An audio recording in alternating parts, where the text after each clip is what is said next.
Broadcasting from my studio in Salt Lake City, Utah for the Artist's Voice, this is Jerry Hardesty.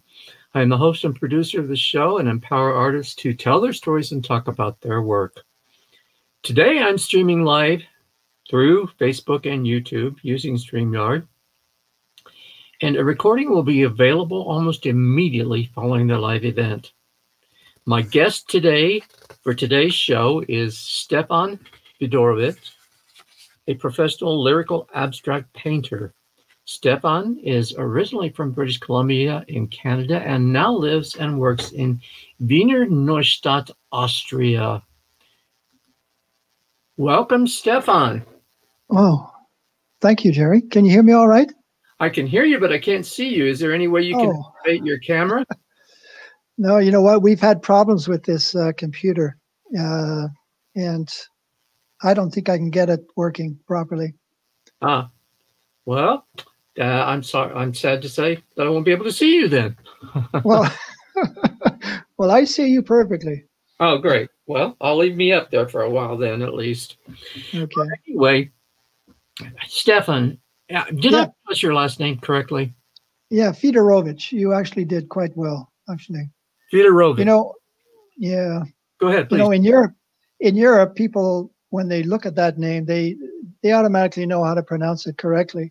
I find it remarkable. And in Canada, well, I got all kinds of different versions of that last name. Believe me. I'm sure, but I did study German just a little bit, so I thought that, of course, the W is pronounced as a V, correct? Yes, that's right. That's right. Fedorowicz. I just didn't put the accent in the right place, I don't think. But anyway, yeah, moving on. Well, how does a Canadian artist choose Austria over their native land? Well, you know, first of all, I come from a European background, and my mother was British, and my father was Polish, and of course, I have many relatives over here in both countries, and but the main reason was, you know, I married an Austrian woman, and so you might say that I followed love across the great pond. You know, I suspected that might be the case, but you never know. Well, that's exactly. How long have you been in Austria? Oh, 15 years now. Really? Well, hey. Yeah, which is a long time, yeah. So it's home now. Yeah. Although, you know, I visit Canada often, and I like to think that, you know, I have the best of both worlds. So, sure. But primarily, you know, Austria right now is a place I call home. That's great. That's great. Well, is Austria affected with the coronavirus like most of the world? Yeah. Oh, yes, definitely. Oh, yeah. Yeah, we're currently in our third lockdown right now, actually. I see. Yeah. So, yeah, it's serious, and we're dealing with it. Oh, well, you have to. Everyone else. Yeah. You have to. Well, my wife and I, we don't go anywhere without wearing masks, and we rarely go any place except for I do go to the gym, and she just started back to her gym, and we go to the grocery store, and that's about it. Yeah, that's mandatory here. You know, wearing masks and you know, keeping your distance from people. Of course, of course. Yeah. Well, let's jump right in here, and I would like for you to tell our listening audience what's the characteristics of a lyrical abstract, and the difference between that and just another form of abstraction. Yeah. Well, you know, essentially, lyrical abstraction is based on personal expression, like most abstract work, and it was actually developed in France, and you know, like some people think that, oh, lyrical, you like to write and apply your writing to painting. Well, you know, that's not necessarily the case, but for some reason, people have associated me with lyrical abstraction, and I just kind of like just followed that movement over the years. I understand, but you do write about each of your pieces.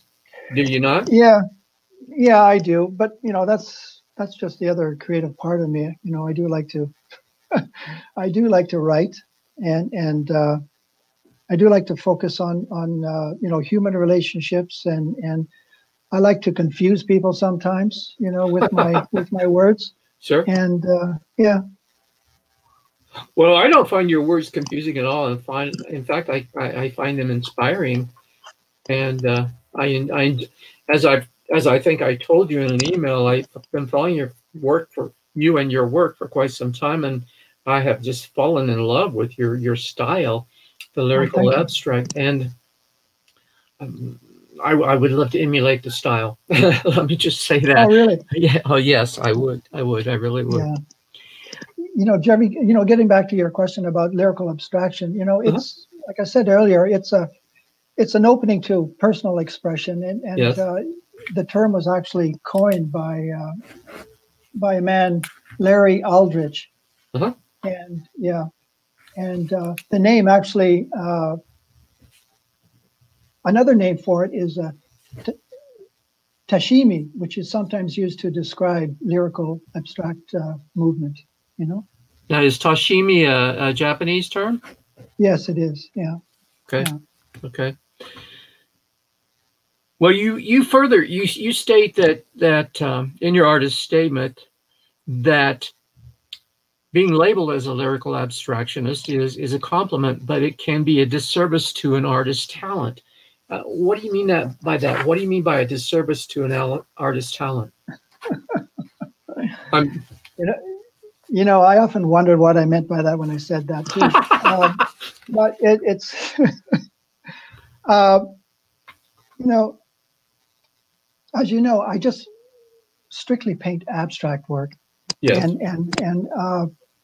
And I've tried painting representational work and being objective and all that, but I just couldn't find my place in the art world, other than painting abstract pieces. Well, I can certainly relate to that. When I first started painting, I was painting representational pieces, and I got bored with it. I didn't think I was very good at it, and I got bored with painting the same scene over and over. So I switched to abstracts, and I really have not looked back. But of course, I do. Try to improve myself like most artists and explore. I do a lot of exploration. So, other than yourself, are there other contemporary artists alive who are lyrical abstractionists? Well, yeah, Ronnie Landfield is one. There's George Mathieu, and Jean Miotti. There's Max Bill. There's Robert Delaunay. And of course, go ahead. Yeah. And of course, stepping back in time, even Paul Klee could have been considered a lyrical abstract artist, or Kandinsky, for that matter. Yeah. That's what I was going to ask. I have not studied much on Klee or Kandinsky, but I'm going to have to, based on the fact that I believe you stated that they could be considered lyrical abstractionists. So I find that fascinating. So I'll have to read up on both of those artists. And of course, Jerry, as you know, Kandinsky was the first, so-called modern painter to actually do an abstract painting. Yes. Back in the early 20th century, I believe it was. Oh, that far back. I was thinking the 50s. Yeah. No. No, 1914, 1915, sometime around there. Wow, he was a pioneer in the field then. He was. Well, in terms of abstract work, for sure. Yeah. And when I paint, it's the emotion in my work comes from somewhere deep, and I want my paintings to speak to some inner part of the person that's looking at my work, and so essentially, my work is intuitive, and color is the language that I use to express what I'm feeling, and and it's this interaction of color that interests me, essentially. Well, speaking of color, I believe there's two artists, in my opinion, that I really like and follow that are great colorists, and you being one, obviously, and another one being Brian Rutenberg of New York City. He's obviously an American painter. I don't know if you're familiar with his work. No. Look him up sometime. He paints in oil as well as you. His paintings are very colorful. He calls them landscapes, but they have tremendous abstract qualities to them. So, and very, very colorful. But your colors are you use very vibrant colors in your work, I believe. Now, do you have do you have a favorite brand that you use? Oh, yeah, okay. Well, yeah, it varies. Really, for me, it varies it depends on the price as well, right? Of course, of course. Sometimes I would buy a Van Gogh. Sometimes I would buy, of course, you probably know Bob Ross. Yes. And his paints. Now that surprises me. Yeah. Why is that? I guess that in my opinion, he's not thought of as a fine art painter. But he was a great painter, though, I think. I mean, the way he just could make reality, just a wall scraper and a 2-inch brush, Yes. I found his work quite phenomenal. Yeah. And a lot of people do, right? Of course. And he had fun doing his work, just like I do. Well, if you can't have fun, why do it? Yeah, exactly. Yeah, exactly. I enjoy it as well. And when you paint, even though I believe your palette changes, you use a limited palette. And am I wrong in saying that you only use like 3 to 5 colors in a painting? Exactly. The way that I approach a work, I mean, of course, I would stand in front of a canvas for a long time sometimes. You mean a blank canvas? A blank canvas, and and for me, it's quite frightening because I really don't know where I'm going to begin. But how I do begin is essentially just squirting the oil onto the canvas and grabbing a brush or a wall scraper and just starting from there and just working the color. Now, when you do that, when you start moving the color around, working the color as you're saying, are you moving it around to find the textures, or are you moving it around to find the interaction of the paints, the various colors, or both? Yeah, it's mostly the interaction of the color. I mean, like sometimes I don't know how a color is going to end up becoming, by mixing 2 colors together or 3 colors together. Sure. And then when I find that color that's aesthetically pleasing to me, then I stick with that color. Mm-hmm. Yeah. Now, do you, in addition to doing that on the canvas itself, do you do it on a palette as well? Mix the colors, I mean. Well, sometimes I do, Jerry, but for the most part, I just, the canvas is my palette, basically. Gotcha. Yeah. Well, that's a unique approach, and I like that approach. So how many initially when you squirt the paint on the canvas, how many do you use at that time? Is it 3? Is it 5? Or does it vary? Well, of course, I usually start out with white. Oh, really? Yeah, and then of course, I don't know where this inspiration comes from, Jerry. It just happens, and it depends a lot on my mood. Uh-huh. And but for the most part, I must say that while I'm painting, I listen to music. You know, I've got and music seems to motivate me or kind of head me in some direction in terms of what it is I really want to do or want to feel. And really, when it comes to form, I really don't have a vision of what it is that I want. It just it's intuitive. A lot of my work is intuitive. Exactly. Right. Well, that leads to a question that I was going to ask later on. And that's because let's see if I can find it here on my notes. You stated. I'm sorry. Go ahead, please. You know, a creative moment for me just comes and goes, and I really cannot explain it.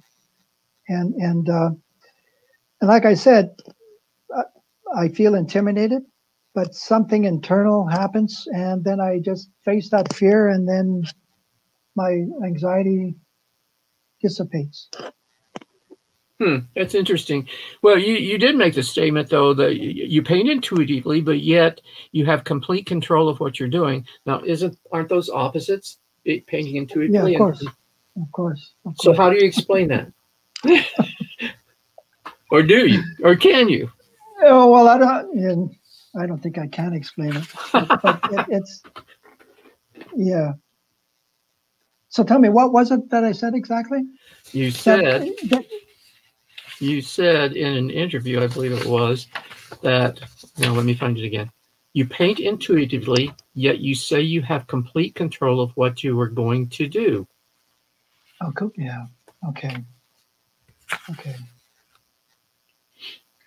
Well, yeah, of course there are times when I have control of what I do, but in terms of just following my intuition, it's my intuition that guides me, basically.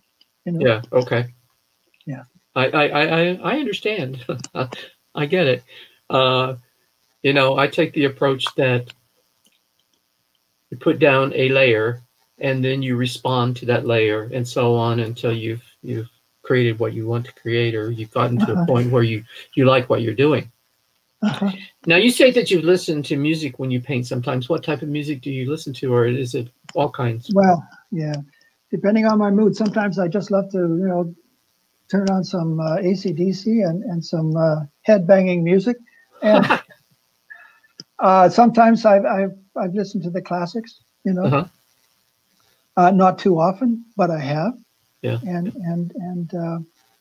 But yeah, what really motivates me though or inspires me is a situation that might have occurred in my life that I'm upset about or I feel joy about, and a lot of my work has something to do with human relationships, But now, do you wait for inspiration, or do you just paint?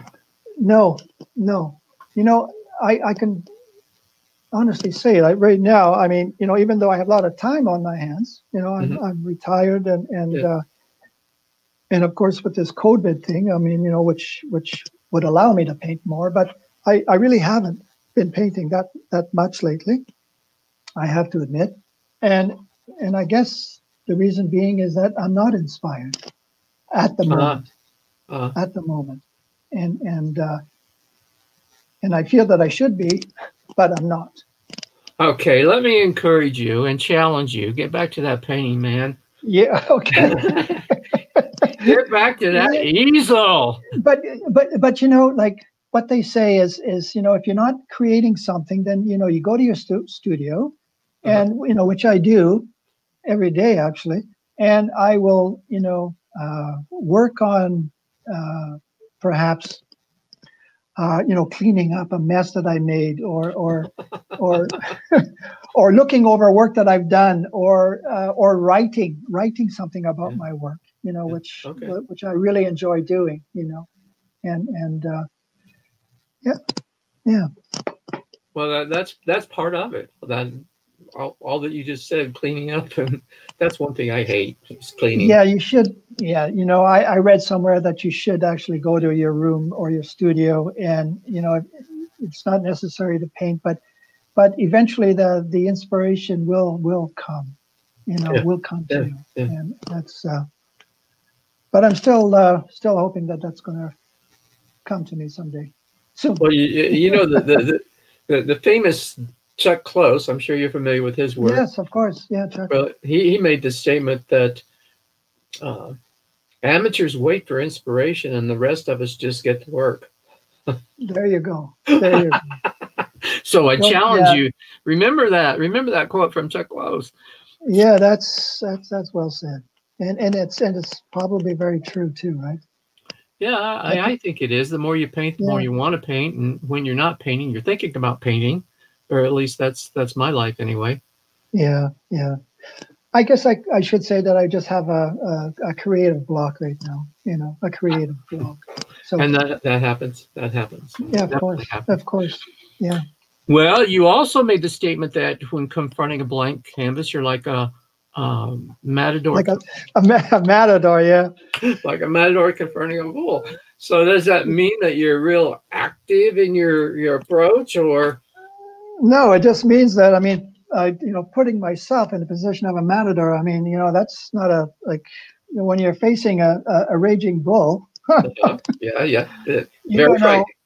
You don't know what that bull is going to end up doing, besides probably attacking you directly, and so that's what I meant by that. It's your canvas is not going to attack you, though.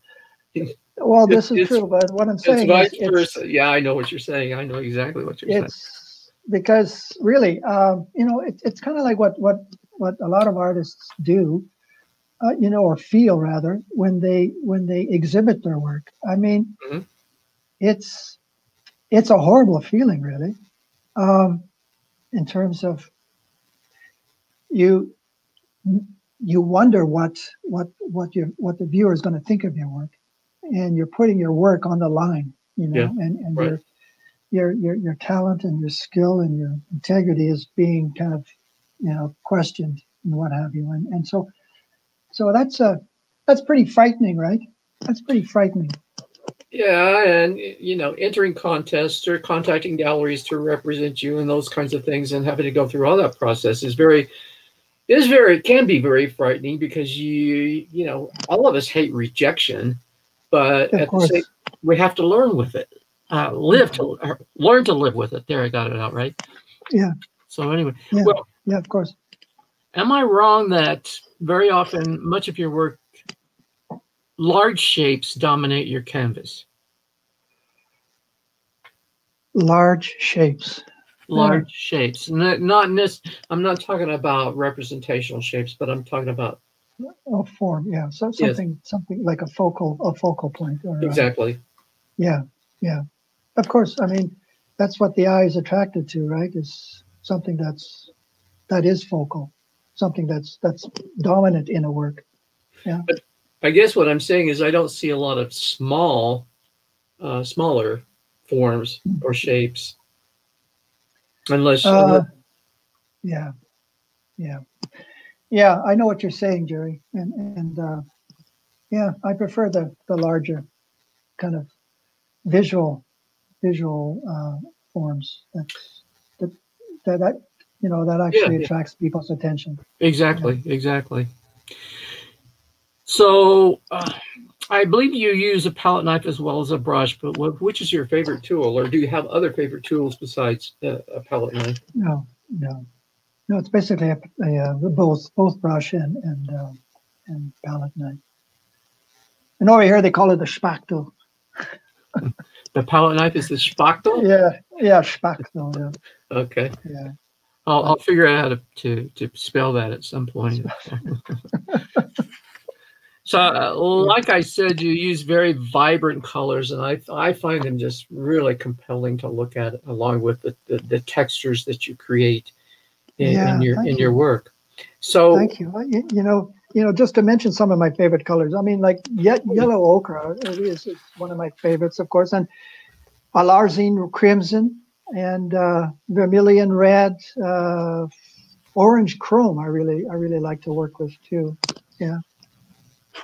So let's see. I think you said that red represents passion, So with the colors that you just mentioned, do each of those colors represent an emotion?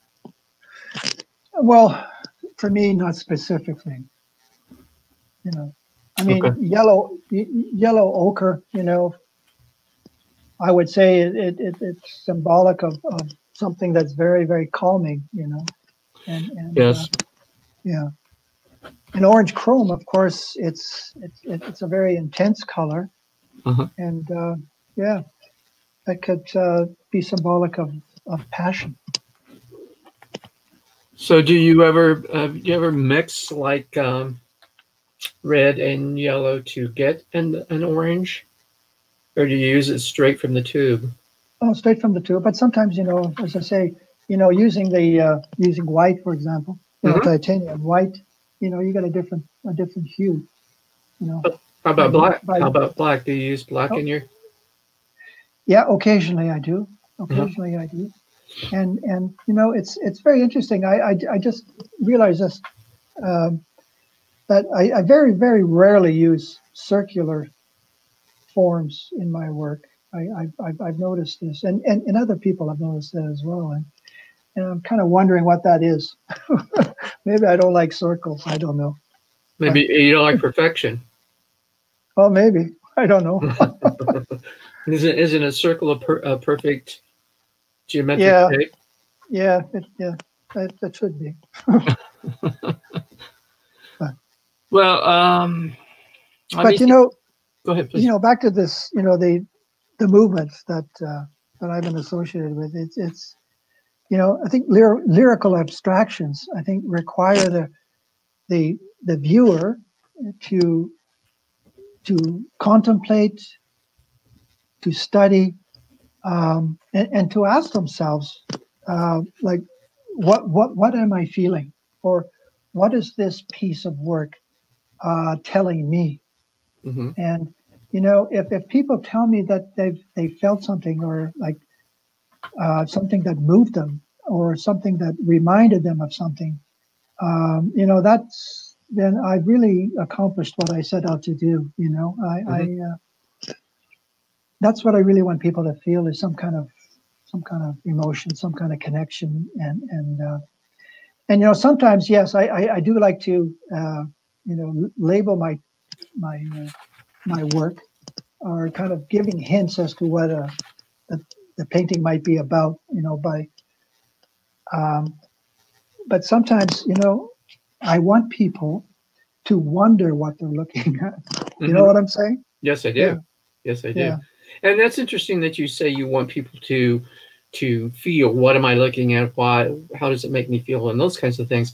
I'm doing a series of quick tips on viewing abstracts oh yeah, and videos, and okay, they're very short. The longest one so far has been 8 minutes, but yeah, been as short as five or six, somewhere along in there. And I'm getting ready to do number 8 today, but that was one of the tips that I give is you know how does it make question yourself? How does it make you feel? exactly, And exactly, so we want each person to have an experience with a painting, and exactly. that's what I'm hearing you say. So Yes. along with your oil paintings, do you use like linseed oil or some other? Oh yeah, oh yeah, oh yeah, oh yeah. The linseed oil goes on, is right after the tube is squeezed, Ah, and of course I mix turpentine. You know. so you seem to be prolific, and or in my opinion, you are. You post a but lot. not I'm but sorry. not lately. But Okay. not lately. Well, but you're going to get back to that, right? Yeah, of course I am. Of course I am. Yeah. I gotta get on to you, man. Um, do you have a secret to speed up the drying time of an oil painting? Oh, the secret. A secret to, I mean, what do you do to speed up the drying time? Yeah, either time. Okay, not 6 months. No, there is a product that I buy, and the name escapes me right now. Um, the name escapes me right at the moment, Jerry. Mm-hmm. But there is a product that I use, and I mean, I could get back to you on that later. But I'm drawing a blank right That's now. fine. That's fine. I understand. Yeah, I do that as well. I would be interested to know what it is, however, because I've experimented with several. I didn't for a long time. I was just doing acrylic, and then about 6 months ago, or I'm going to say last spring, almost a year ago, I probably switched to oil.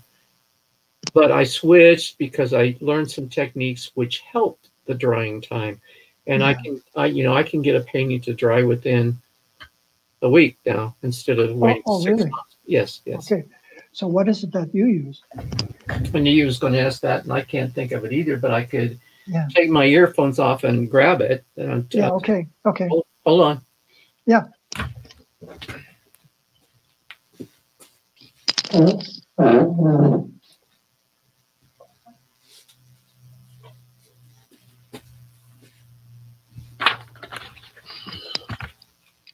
Okay, I'm back. I use a product called Gamblin Galpide Gel. Where's my? There it is. See, it comes in a tube, and I just mix that with my paint on my palette, and that will help speed up the drying time. I also use Gamblin Gamasol, which is a liquid. Oh, Gamasol. Okay. Gamasol, which is a liquid. I've used that, and I put it in a spray bottle, and I'll paint, and then I'll spray it. Spray it, exactly. Yeah. So it's mixed in with the paint. Yes, right on the canvas.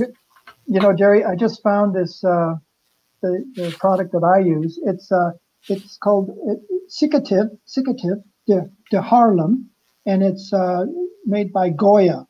The company's name is Goya, and it's a Cicative de Harlem. How do you spell that? Yeah, okay. SICCATIV, and Harlem is HAARLEM. Cicative de Harlem. Okay. Yeah. Okay, I'll look for that. Yeah. Great. It's always good to know these things. And I've also used turpentine, but then I don't use that unless I'm painting in the garage because of the toxicity of the turpentine. Yeah. But that it dries almost immediately. Oh, it does. Yeah. But I agree with you. You know, the smell. But they do have some odorless turpentines. Yes. As well. Yes. But yeah, you know, of course, the problem with painting with oil is, it does smell up the studio and you know, that kind of thing. And of course, that's the advantage of acrylic paint, right? Acrylic paint, fast drying, and it doesn't really have that much of an odor. I personally like the smell of the oil paint. Yeah. Maybe I'm weird. I don't know. No, I don't think so.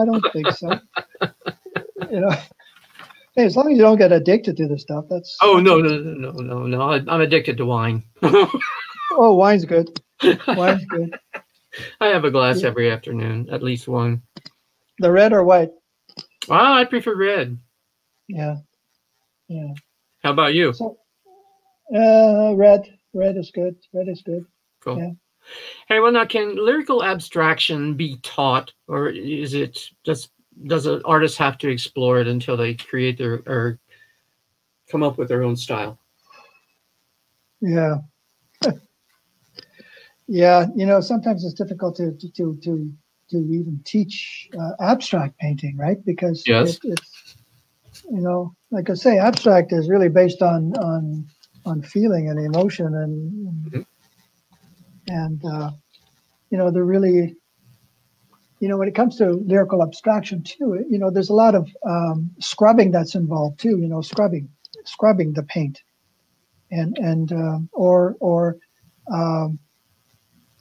or kind of incorporating lines in the work. Yes. And, you know, I suppose that's something that could be taught. Well, now, what are you talking about when you say scrubbing? Are you saying? Yeah, rubbing. Okay. Rubbing with a cloth, or rubbing, very very harshly with a brush. For example. Yeah. Or palette knife, scraping back with a palette knife. Scraping back with a palette knife. Exactly. Yeah. Okay. All right. All right. Let's see. Well, do you create stories for each of your paintings or interpretations? Stories. Yes, stories or Yeah. Yeah. interpretations. Yeah. Sometimes I do. Yes. Yes. Yes. There's, I I uh, I do enjoy doing series, Mm-hmm. and the last set of paintings that I did, which was like last year, and it was based on the idea uh, of memory, Mm-hmm. and and and my thinking was, I don't know if you saw any of my work on Facebook, with these, actually they were done with dots and different blotches on white paint, and which actually kind of represented uh, memory. Mm-hmm. And so I did a series of those, Mm-hmm. and actually exhibited them in a gallery in Vienna. And I mean, a lot of people liked them. A lot of people thought they were different than from the work that I was doing. And but for me, that series was all experimental, and I really wanted to just try something different, Sure. Sure. something experimental. And I mean, I liked the end result, and some people also liked that series. And but yeah, I mean, um, I memory on a blank slate. There was a philosopher who came up with the idea that we enter the world with a blank slate. We have no preconceived ideas or images that we sense the world through our senses, or we learn about the world through our senses. And so that's what that series is all about. And so so Well, that in itself was a story that I wanted to create, and kind of was based on some of my experiences in life. well, I don't recall seeing that particular series, so I'm gonna have to look for it because Sure, I find that sure. interesting, especially about memory. Um, Yeah, I don't know about you, but dementia and Alzheimer's runs in my family, and so um, I'm okay. I'm Here. concerned about that kind of thing, and Yeah, yeah. hopefully I don't That's come to that point in life. So, well, Stefan, I do find your titles very clever, and okay. Thanks. they always seem Thank to you. convey a message, and I'm interested in how you create them. Um, Okay. where do they come from? Well, uh, sometimes where I just I'll look at a text in a book, and I'll tear a piece off and kind of join it with another piece that's been cut up, and I kind of some totally incoherent kind of word would kind of pop out, and I mean, that's one way. Also, I do a lot of reading. I Hmm. do a lot of reading, um, and some of my work is based on actual titles from songs, Hmm. um, and like that image that I sent you, that second image that I sent you, Jerry, hints, allegations, and things left Yes. unsaid. I mean, I have to admit that wasn't from me. It was from a Canadian group, Hmm. um, and so I do occasionally borrow stuff. Well, Oh, of course, we all do. Well, do your titles come to you while you're painting, or do you have a title prior to painting, or does it come after you've got a finished product? yeah, after, After? Be- because when I mentioned that I do like to write, and Mhm. I keep a diary. Like, I've got 3 or 4 of them on the go, and I write things down. So when I'm trying to choose a title that fits the work, then I would go through this my diary and my journal, and try to find something that I've written that's appropriate Sure, sure. for the work. Yeah. Well, I keep lists in a sketchbook of titles, potential titles. Yeah, yeah, so do I. Yeah, I've got quite a list actually. Yeah, me too. Well, now, do you ever change the name of a painting once you've titled it? No, no, Really? Okay. no. I've done that lately. I've changed 2 or 3 paintings that I wasn't satisfied Well, with. I may inadvertently have changed it, but as far as keeping keeping the original, I usually keep the original. But sometimes, I mean, I've done a lot of paintings, and sometimes the Yeah, titles are confuse me to some extent, sure. and especially when I'm posting something, right? Mhm. I might post a painting that doesn't really kind of go along with the title, and so Well, or would you like to talk about one of these paintings that you sent me? If so, sure, I can bring it sure, up. How about this one? Hints, allegations, and things left unsaid. You just mentioned this painting. yeah, okay, that's one of my favorite ones actually, Oh, I love it. and That's and awesome.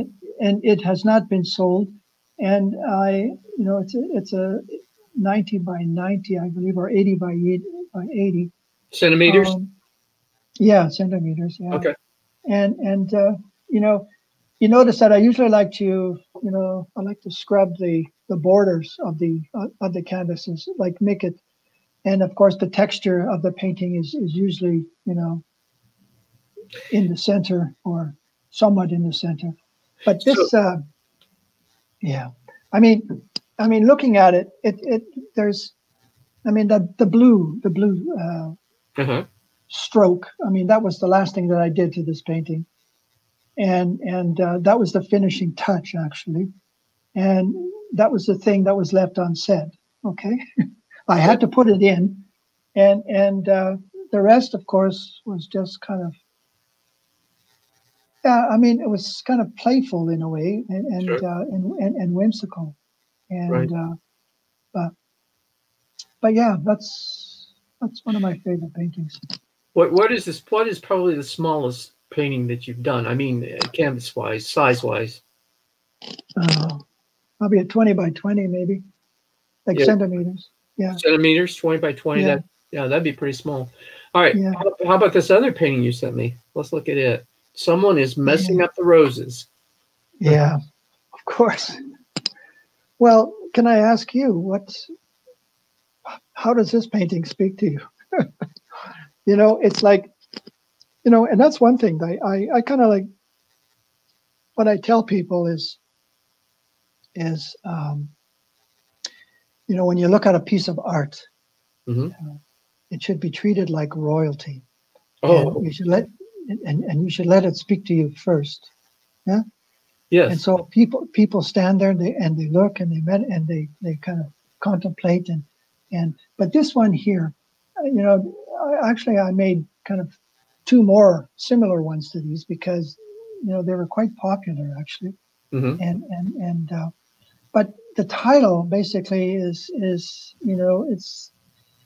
it's about a human, or it's about a human relationship that kind of went the wrong way, Oh, really? and yeah, and It's the title. Yeah, that makes sense. and it's kind of like a triangulation involving 3 people, where No. one has an affair, and whatever, and Et which is et quite, ménage et toi?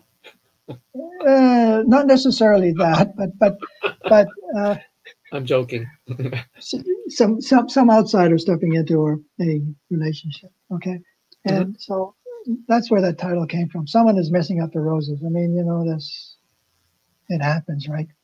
Yes. And that's a universal thing. Hmm. You know, And what size is this canvas?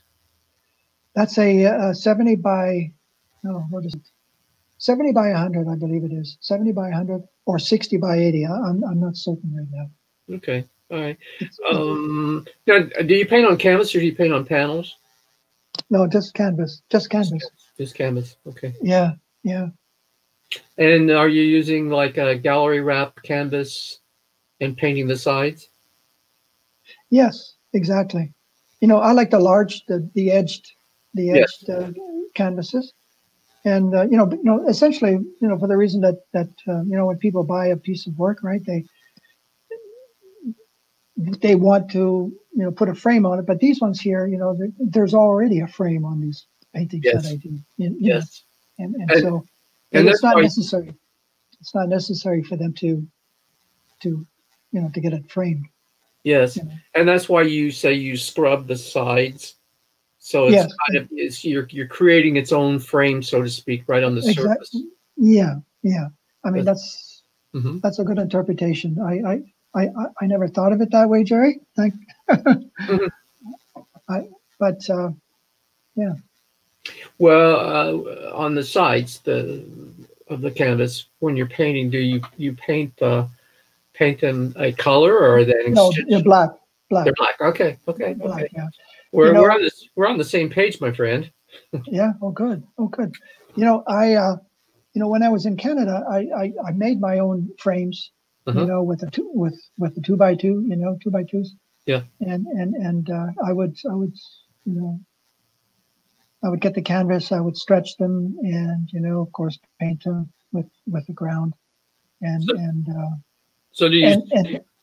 that really gave me a lot of joy. Really? Oh well. Starting from scratch, and of course. I commend you. I'm not good at stretching canvas, but I have.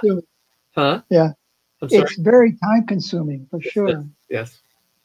Yeah, and it took me a while to actually figure out how to do it properly, but yeah, I still have a lot of canvases like that. It's still in Canada, so do you still stretch your own? No. You buy them pre-stretched too. Yeah, buy them free.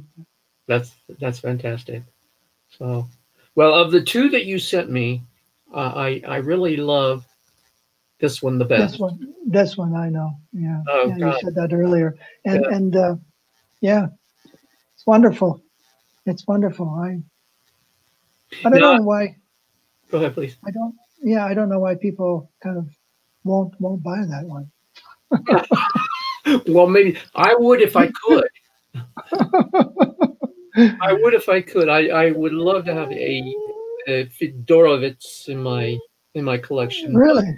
Yes, Well, I really would. Wow. Well, thank you, Jerry. Thank you. I'm salivating actually just thinking about it.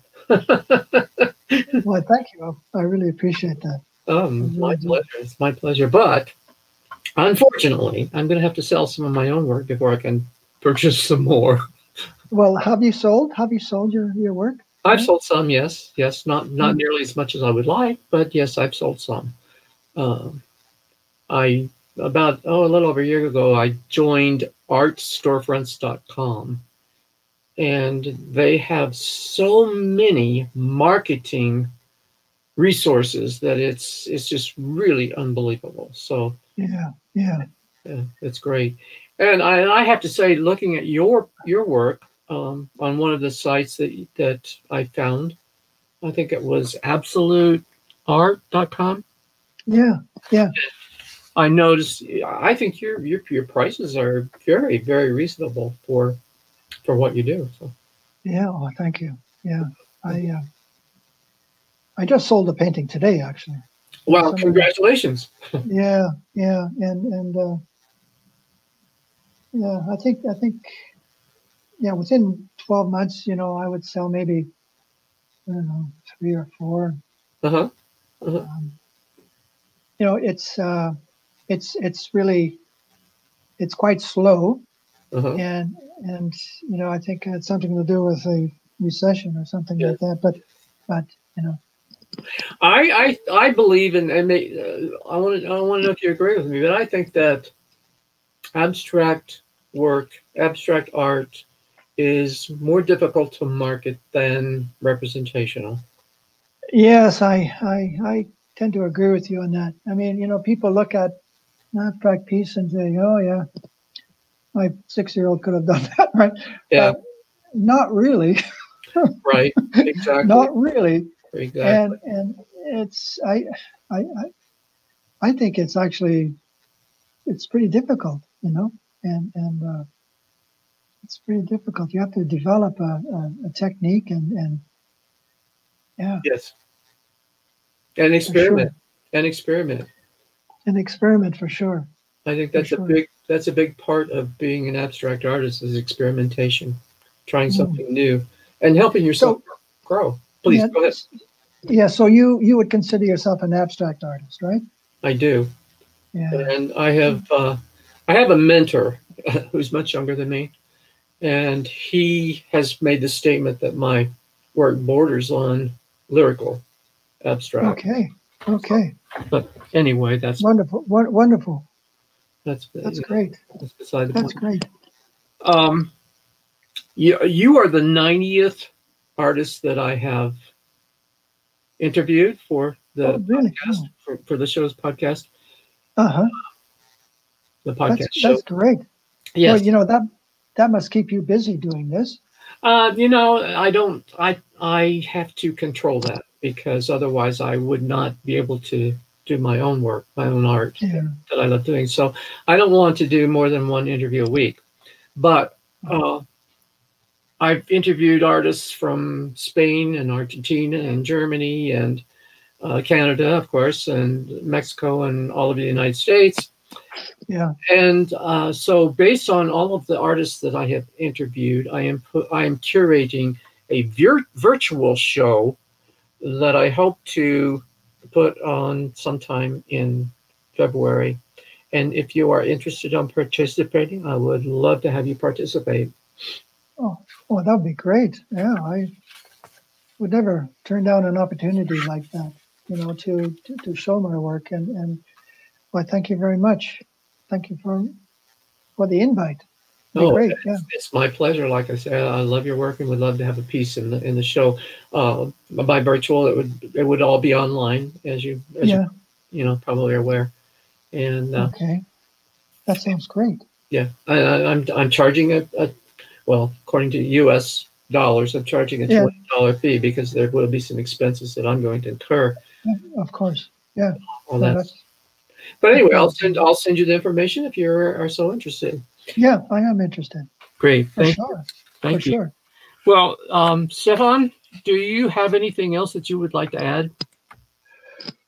Well, I have a saying. When you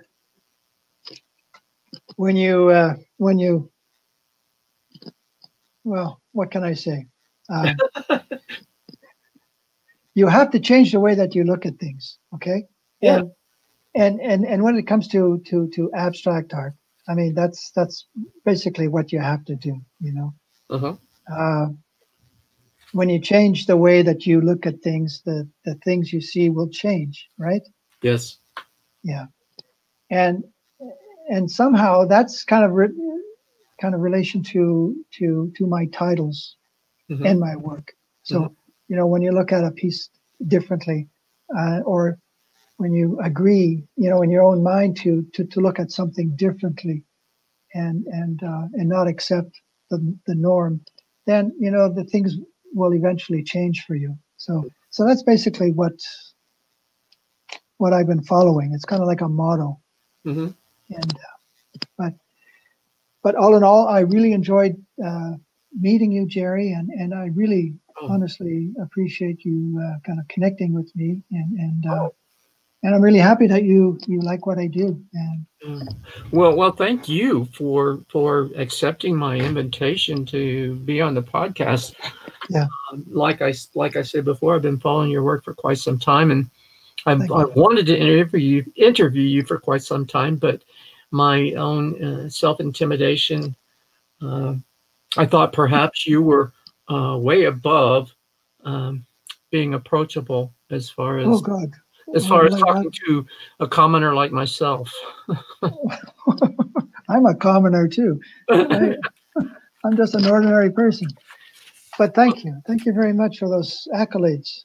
Well, Really, it's sincerely my appreciate it. yeah, it's my pleasure. And again, well, this will be available almost immediately as a recording on Facebook, and then I will be adding it to the website for the podcast, which is www.theartistvoice.info, and I'll send you that information when I publish Okay, it and that kind that's of thing. great. So then, That's great, Jerry. please share it on all your social media and I will. And your newsletter if you have one, and all that kind of good stuff. I certainly will. Okay, so And I hope you have a great day. You're in Salt Lake City, right? I am, yes. Wow. I drove through there one time on my way touring America.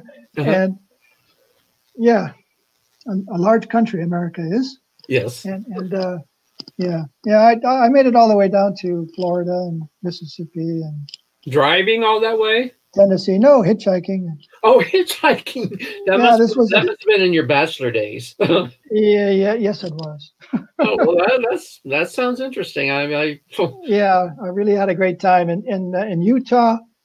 Utah, beautiful landscape, yes. Incredible, geological formations and everything else like that. And people I found were quite friendly, quite friendly, Yeah. And I mean, that's my impression of an American.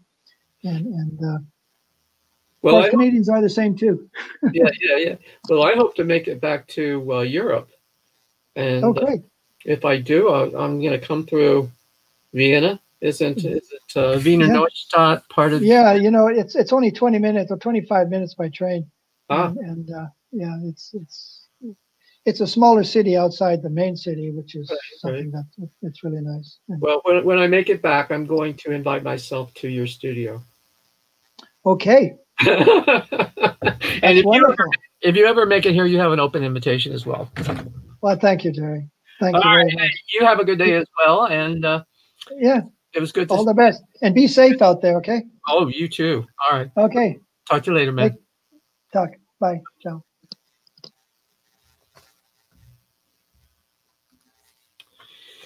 Well, that was a very interesting interview with Stefan. So I want to thank him again for participating, and thank any of you who are out there watching and listening. I appreciate you coming back. Again, you can find the interview. A recording of the interview will be almost immediately available on Facebook and also on YouTube. So look for it if you'd like to listen to the whole show again. And it will be available soon on Apple Podcasts and most of the podcast platforms. As well as, you heard me mention to Stefan that it will be available on the show's website, which is www.theartistsvoice.info. In the meantime, this is Jerry Hardesty wishing you safety and have a good day. Thank you for watching.